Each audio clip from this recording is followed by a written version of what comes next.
Welcome to Baz Travels. After driving 14,826 kilometers through 24 states and Washington, D.C., I've seen rocket launches to the Grand Canyon and Hoover Dam. I've explored Route 66, ghost towns, deserts, snow, and beaches on both coasts. From Vegas casinos to Alcatraz, the White House to Hollywood. Join me for a journey of the ordinary and the extraordinary. Loading destination. Simulation starting in 3, 2, 1.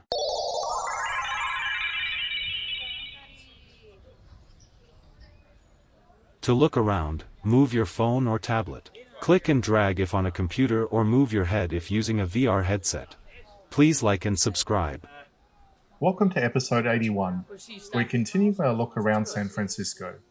As we make our way down from the main prison, today's episode focuses on the most legendary event in Alcatraz's history, the 1962 escape attempt that captured worldwide attention.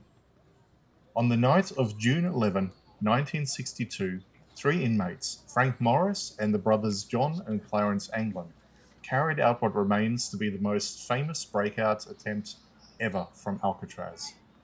All three were experienced bank robbers and skilled at planning under pressure. Over many months, they studied the routines of the guards, observed weaknesses in the cell structure, and gathered materials quietly from the workshops and prison grounds.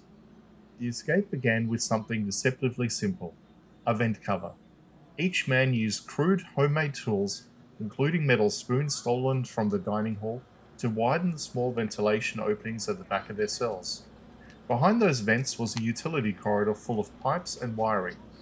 Working slowly at nights and covering the noise with the sound of the playing of the accordion, they chipped away enough concrete to crawl through.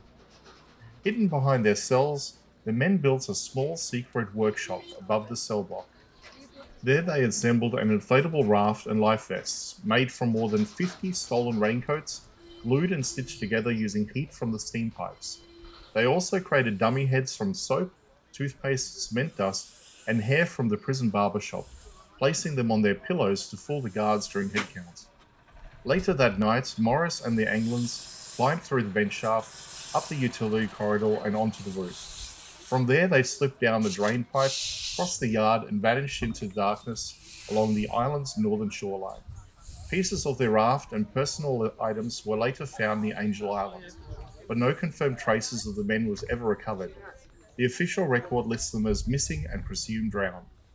The FBI investigated the case for 17 years before closing it in 1979, concluding that the strong currents, cold temperatures, and lack of flotation gear likely made their survival impossible. Yet the mystery persists.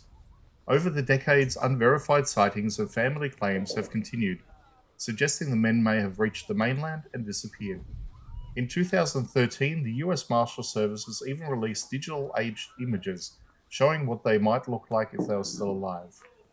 The file technically remains open, one of the longest-running fugitive investigations in American history. Whether the escapees drowned in the bay or lived in secret afterwards, the 1962 breakout reshaped the myth of Alcatraz forever. It turned a closed, silent prison into a legend. Proof that even on an island built to be escape-proof, human determination still found a way to challenge the impossible.